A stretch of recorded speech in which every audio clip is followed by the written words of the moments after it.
नमस्कार मंडळी. या आधीच्या भागांमध्ये आपण भगवद्गीतेचे पहिले 8 अध्याय आणि त्यातील श्लोकांचा अर्थासह वाचन केलं. आजपासून मंडळी आपण अध्याय 9वा सुरू करतो आहे. अध्यायाचं नाव आहे राजविद्या राजगुह्य योग, म्हणजेच परम गोपनीय न्याय. आजच्या भागामध्ये आपण 1 ते 17 इतक्या श्लोकांचं अर्थाचं वाचन करणार आहोत. या 9व्या अध्यायामध्ये एकूण 34 श्लोक आहेत मंडळी. श्लोक क्रमांक 1. श्री भगवान वाच इदं तु ते गुह्यतमं प्रवक्ष्यामि अनसूयवे ज्ञानविज्ञानसहितं यज्ञत्वा मोक्षसे अशुभात. श्री भगवान म्हणाले, हे अर्जुना, तू माझा कधीच मत्सर करीत नसल्याने मी तुला हे परम गोपनीय ज्ञान तथा त्याच्या अनुभूतीचे ज्ञान प्रदान करतो आणि ते जाणल्याने तू भौतिक अस्तित्वातील सर्व दुःखातून मुक्त होशील. राजविद्या राजगुह्यं पवित्रम इदम उत्तमं प्रत्यक्ष अवगमं धर्मम्य सुसुखम कर्तुम अव्ययम. सर्व गोपनीय ज्ञानात अत्यंत गोपनीय असे हे ज्ञान म्हणजे सर्व ज्ञानांचा राजा आहे. अत्यंत पवित्र असे हे ज्ञान अनुभवजन्य प्रत्यक्ष आत्मज्ञान देणारे असल्यामुळे धर्माचे परिपूर्णत्वही आहे. हे ज्ञान अविनाशी आणि आचरण करण्यास अत्यंत सुखकारक आहे. अश्रद्धानाः पुरुषाः धर्मस्य अस्य परन्तप अप्राप्य मां निवर्तन्ते मृत्यू संसार वर्तप्नी. हे परंतप अर्जुना, ज्यांची या भक्तिमार्गावर श्रद्धा नाही त्यांना माझी प्राप्ती होऊ शकत नाही. म्हणून या भौतिक जगतामध्ये जन्ममृत्यूच्या मार्गावर त्यांचे पुनरागमन होते. मया ततम इदं सर्वं जगत अव्यक्तमूर्तिना मत्स्थानी सर्वभूतानि न च अहं तेषु अवस्थितः. मी माझ्या अव्यक्त रूपाद्वारे हे सर्व जगत व्यापले आहे. सर्व जीव माझ्या ठायी आहेत, परंतु मी त्यांच्या ठायी नाही. न च मत्स्थानी भूतानि पश्य मे योगमैश्वर्यं भूतभृत न च भूतस्थः मम आत्मा भूतभावनाः. तरीही सर्व सृष्ट पदार्थ माझ्यामध्ये स्थित नाहीत. माझे हे योग ऐश्वर्य पहा. मी जरी सर्व जीवांचा पालन पोषण करता आणि सर्वव्यापी आहे, तरीसुद्धा मी या व्यक्त सृष्टीचा अंश नाही. मी स्वतःच अखिल सृष्टीचे उगमस्थान आहे. यथाकाशस्थितो नित्यं वायुः सर्वत्र गो महान् तथा सर्वाणि भूतानि मत्स्थानी इति उपधारय. ज्याप्रमाणे सर्वत्र वाहणारा बलशाली वायू सदैव आकाशामध्ये स्थित असतो, त्याप्रमाणे सर्व सृष्ट प्राणी माझ्यामध्ये स्थित असल्याचे जाण. सर्व भूतानि कौन्तेय प्रकृतिं यान्ति मामिकाम्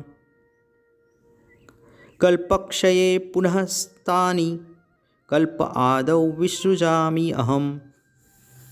हे कौन्तेया, कल्पाच्या अंती सर्व भौतिक अभिव्यक्ती माझ्या प्रकृतीमध्ये प्रवेश करतात आणि नव्या कल्पाच्या आरंभी माझ्या शक्तीद्वारे मी पुन्हा त्यांना निर्माण करतो.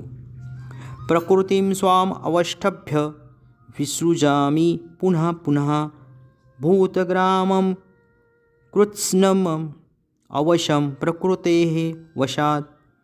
संपूर्ण भौतिक सृष्टी माझ्या अधीन आहे. माझ्या इच्छेनेच ती पुन्हा पुन्हा व्यक्त होते आणि माझ्या इच्छेनेच शेवटी तिचा प्रलय होतो. न च मां तानि कर्माणि निवर्तन्ति धनंजय उदासीनवत् आसीनम् असक्तं तेषु कर्मसु. हे धनंजया, ही सर्व कर्मे मला बद्ध करू शकत नाहीत. तटस्थाप्रमाणे मी या सर्व भौतिक कर्मांपासून अनासक्त असतो. मयाध्यक्षेण प्रकृतिः सूयते सचराचरं हेतुना अनेन कौन्तेय जगत् विपरिवर्तते. हे कौन्तेया, माझ्या अनेक शक्तींपैकी एक असणारी ही भौतिक प्रकृती माझ्या अध्यक्षतेखाली कार्य करीत सर्व चराचर प्राण्यांची निर्मिती करते. तिच्या नियंत्रणाखालीच या सृष्टीची वारंवार उत्पत्ती आणि संहार होतो. अवजानान्ति मां मूढाः मानुषीं तनुम् आश्रितं परं भावम् अजानताः मम भूतमहाईश्वरम्.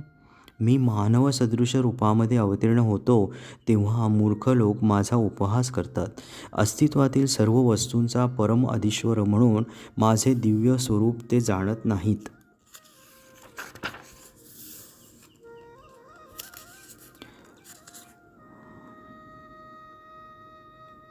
मोघाशा मोघकर्माणो मोघज्ञानाविचेतसः राक्षसीम आसुरीं च एव प्रकृतीं मोहिनीं शजाः. याप्रमाणे जे मोहित झालेले असतात ती राक्षसी आणि नास्तिकवादी मतांकडे आकर्षित होतात. अशा मोहित अवस्थेमध्ये त्यांची मुक्तीची आशा, त्यांची सकाम कर्मे आणि त्यांचे ज्ञान हे सर्व निष्फळ होते. महात्मनः तु मां पार्थदेवीं प्रकृतिमाश्रिताः भजन्ति अनन्यमनसाः ज्ञात्वा भूत आदिम अव्ययम्. हे पार्थ, मोहित न झालेले महात्मे दैवी प्रकृतीच्या आश्रयाखाली असतात.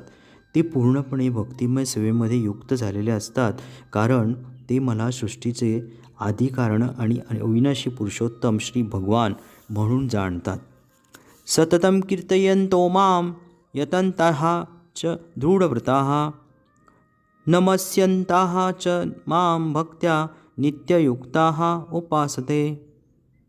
हे महात्मे जन सतत माझे कीर्तन करीत, दृढ निश्चयाने प्रयत्न करीत आणि मला वंदन करीत भक्तिभावाने नित्य माझी उपासना करतात. ज्ञानयज्ञेन च अपि अन्ये यजन्तः माम् उपासते एकत्वेन पृथक्त्वेन बहुधा विश्वतः मुखम. ज्ञानरूप यज्ञ करणारे इतर लोक भगवंताची एकमेवाद्वितीय रूपामध्ये, विविध रूपांमध्ये आणि विराट विश्वरूपात उपासना करतात. अहम क्रतुः अहम यज्ञः स्वधा अहम औषधं मंत्रः अहम एव आज्यम अहम अग्निः अहम हुतम. परंतु मीच कर्मकांड आहे, मीच यज्ञ, मीच पूर्वजांना अर्पण करण्यात येणारे तर्पण, मीच वनौषधी आणि मीच दिव्य मंत्र आहे. तूप, अग्नी आणि आहुती मीच आहे. पिताहमस्य जगतो माता धाता पितामहः वेद्यं पवित्रम ओंकार ऋक् साम यजुः एव च. मी या जगताचा पिता, माता, आधार आणि पितामह आहे.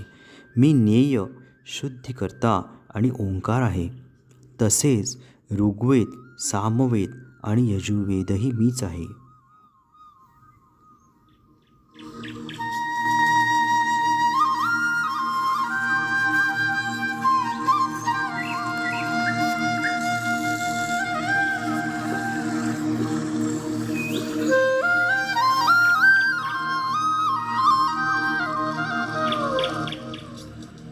नवव्या अध्यायाचे पहिले 17 श्लोक आपण आता पाहिलेत. त्याचं अर्थासह वाचन केलं मंडळी. ओम नमो भगवते वासुदेवाय.